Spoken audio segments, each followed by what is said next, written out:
So, I'm a Genshin Impact player.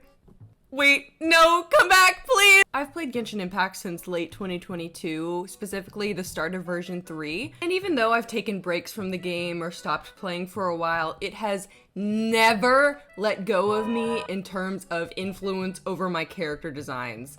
And you probably know what I mean, too. Genshin's designs are consistently complicated in a way that makes you think the character design team just kept adding on elements until they were satisfied. Are they a pain to draw? Absolutely. But are they consistently gorgeous and stunning and jaw-dropping?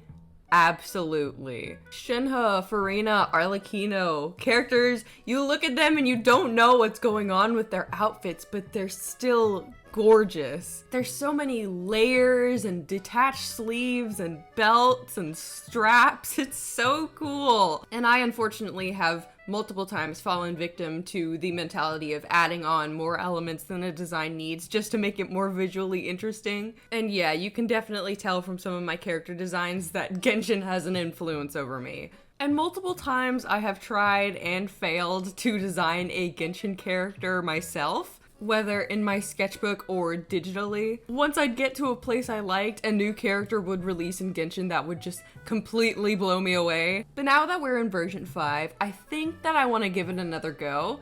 And what better way to make sure I follow through with it than putting it in a sponsored video that I'm contractually obligated to release?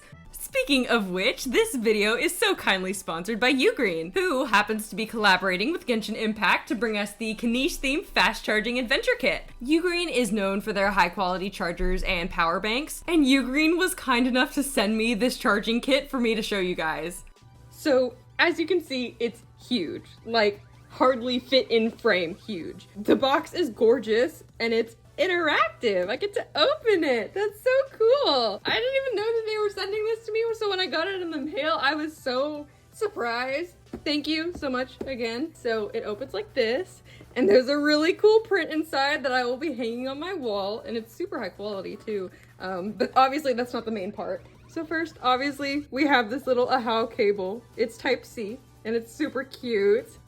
I can't get it out. This is a Kanish pop socket that attaches magnetically to the back of your phone. This one is definitely my favorite. This one is the MagFlow wireless charger. It pops up so you can use it as a stand for your phone, AirPods, and your Apple Watch, which it charges through a connection to a USB-C cable. And this gorgeous 65-watt charger is capable of charging up to 3 things at once, 2 USB-C cables and a USB Type-A, which is convenient. And last but certainly not least is a 20,000 milliamp hour power bank, also capable of charging up to 3 devices at once. It has an output of 130 watts, so strong enough to handle anything you throw at it. Please don't actually throw anything at it. And the power bank's booting screen even has the little AHAO animation. It's so cute. My phone is actually on the wireless charger as I'm recording this voiceover, while the power bank is charging my iPad, my MacBook, and my earbuds. If any or all of these items interested you, make sure to click the link in the description for up to 30% off your purchase and to be entered in Ugreen's giveaway.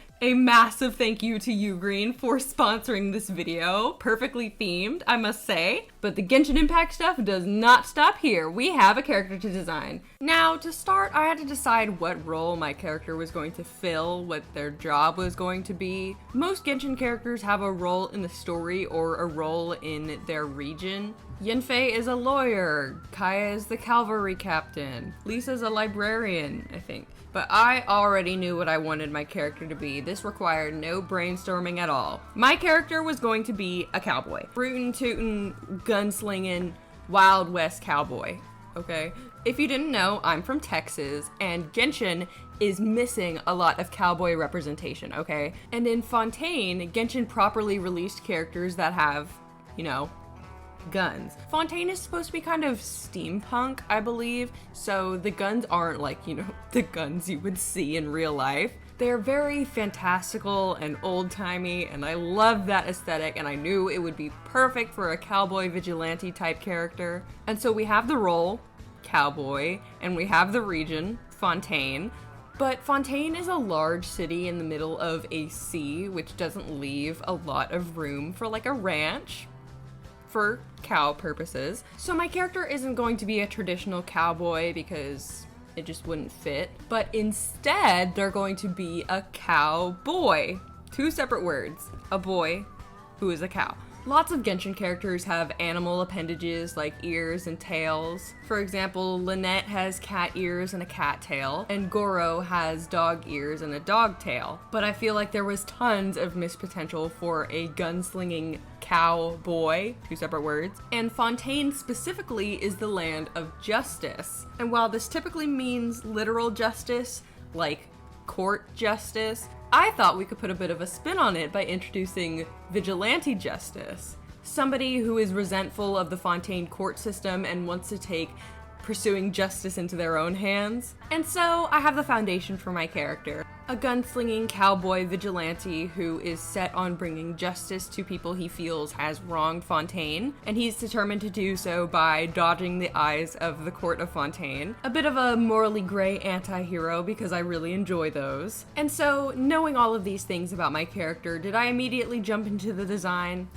No, I made a Google sheet and designed his entire playable kit. It's not finished, but I have it linked in the description if you want to go read it. Only then, after I'd finished his kit, was it time to get started on a design. I first started with tracing over the tall male model in Genshin, because Genshin's art style has very different proportions to mine, and I wanted to make sure I was at least a little bit accurate. I didn't want to make a design in my style and then try to transfer it to Genshin style and have it look all wrong. And so obviously the first things I added were his ears, horns, and tail. He's based off a longhorn for obvious reasons, but I didn't want to make his horns too big because I knew he would have a hat on and I didn't want there to be too much going on his head. Honestly, this whole thing was less of designing a character from scratch and more of taking a stereotypical gunslinger design and translating it into something that would appear in Genshin. Specifically, I wanted him to contrast Clarend because they are very similar in that they both use guns and serve justice, and they have hats and gloves and boots. But whereas Clarend is neat and symmetrical to symbolize that she takes the law very seriously, my character is messy and asymmetrical to symbolize that he does with the law as he sees fit. Even though I've never played Honkai Star Rail, he very obviously can be compared to Boot Hill, who I did take a little bit of inspiration from but tried not to lean too heavily on, because whereas Honkai Star Rail is more high-tech, Genshin is definitely more fantasy. And so I wanted to show that they could both be cowboy characters designed in theory by the same company but still look very different. And then this is where the concept sketch can end, if you see fit. And now, the final design did not change a whole lot from the concept sketch, but oh my god, did it take me forever. For reference, for videos like this, normally the final design takes an hour or two. I don't normally do shading, and I definitely don't normally do backgrounds. I also don't normally do traditional line art with a lining pen. And so, at the very end of this piece, I had spent 9 hours on it. Please like and subscribe. Don't let my suffering be in vain. Because I wanted this to be a splash art for this character, I had to find a suitable pose that would show off his whole design, but also not be too complicated that I wouldn't want to draw it. This character is a catalyst user, and his attacks involve his pistols, so I decided that he would be showing them off in his splash art, similar to Clarend. There's probably a logical reason as to why Genshin hasn't made a catalyst character a gun user, because Clarend is a sword user who uses a pistol, Navia is a claymore user who uses a gunbrella, Chevrus is a polearm user who uses a musket, and Chaska is a bow user who uses a soul sniper.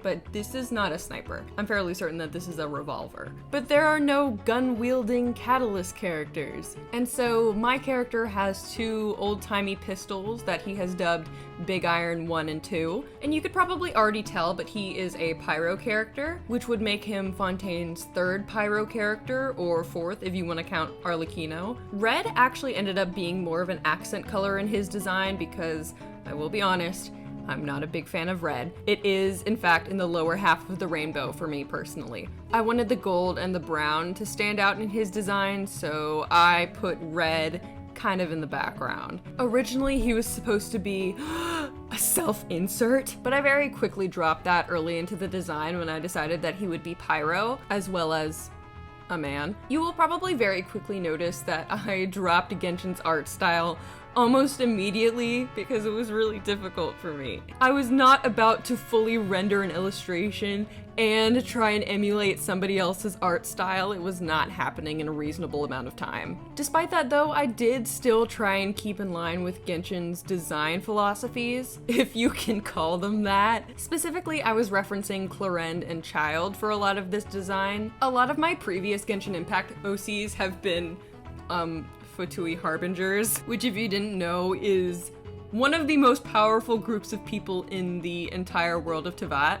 And you know me, I'm Mary Sue self-insert loving trash. And so if my character couldn't be an Archon, they would have to be a Harbinger. This was a little bit before the trailer with all of the Harbingers came out, so we didn't know a whole lot about the Harbingers that weren't Child or Scaramouche. And so I was like, yeah, I can insert myself in there. And not that there's anything wrong with Harbinger OCs, but this time I wanted to go in a little bit of a different direction, obviously. The Harbingers are powerful people who often follow their own agendas and do things for their own personal gain, so I still kept that aspect. I was struggling to think of a name for my character, because if you know anything about me, I normally name my self-inserts either Juno or Lucky, but when he stopped being a self-insert, that suddenly opened up a wide array of possible names. I could have given him a French name like the rest of the Fontaine characters, but I actually didn't want him to be from Fontaine, just living there, and he got his vision there, so he has a Fontaine vision and has a Numa alignment. But ultimately, I decided to go with something that read as more cowboy, so his name is Copper, like the dog from Fox and the Hound.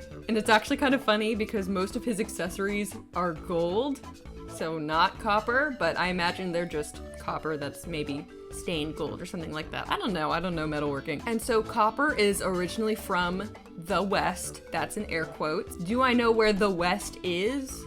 No. But he's from there, he's from the West. And he doesn't think that Fontaine's court system or system of justice is strict enough, and so he takes the punishment of criminals into his own hands, and I will leave that there. In the streets of Fontaine, he is known as a vigilante called the Phantom, often operating at night and then disappearing without a trace. And then during the day, I don't know what he does during the day. He trash talks Clarend and her dumb hat. As far as his role gameplay wise, I actually wanted him to be a sub DPS support because for the most part, Pyro characters are DPSs, and I think that we need a few more supports to round out the roster. And you can read more about this in his kit in the Google sheet I put in the description, but overall, he's an attack scaling support who buffs the team's damage based on how much attack he has. Anyways, back to his design, you would think that a vigilante who works out of the shadows would be less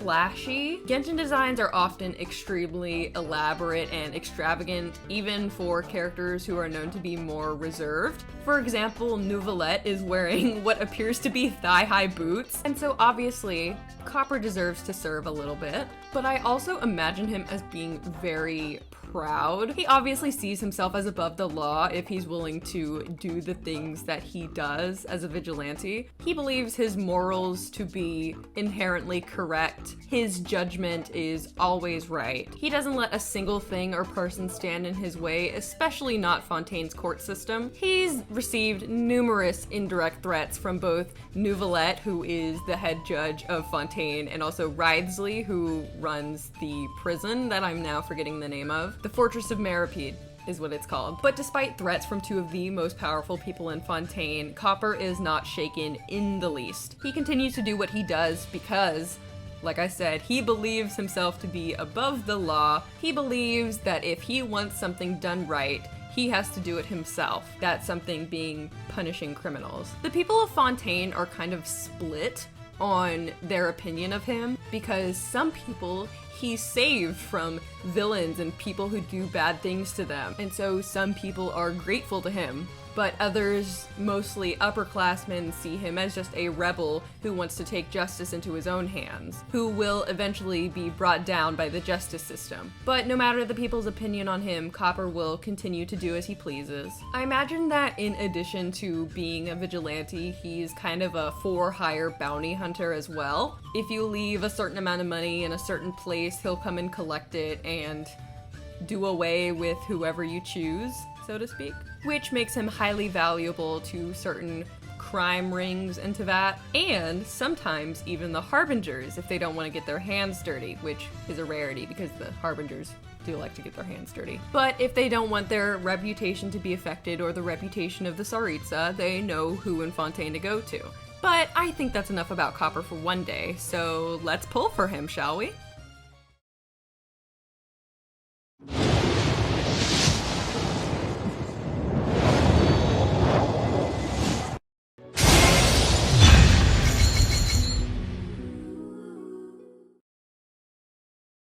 I think that other than my 10 art styles video, this video's art took me longer than any other video, especially with it just being one piece. Could I have emulated Genshin's style a little bit better? Maybe. But I'm still really satisfied with his design. I think that he is so cool looking and would be so much fun to play with in Genshin, but I may be a little bit biased. If any of you have made a Genshin Impact OC, I would love to see it. Mention me on Instagram or send it in my Discord. My patrons actually got to see this design about a month early, so if you are interested in seeing what I'm working on, my Patreon is linked in the description. The art for this video was available for all of my patrons starting at $2 a month, but for $10 a month, you get your name read at the end of my videos. Thank you so much to the people who paid for my brain transplant into the body of an automaton so I could live forever. My $10 patrons, Puntastic Artist, Little Wolfine, Viyun, Gar, Zigo Buzz, Speckadoodle, Billy Lover, Neko Jack, and Tyree West, as well as all of my other patrons, everybody who watches this video, everybody who likes, comments, subscribes, etc. And thank you so much to You Green for sponsoring this video. Make sure to check out the links in my description and in the pinned comment in order to get your hands on the Kanish themed fast charging adventure kit. As always, let me know what you think in the comments. As always, I have been Lucky Inkiio, and I will see you very soon.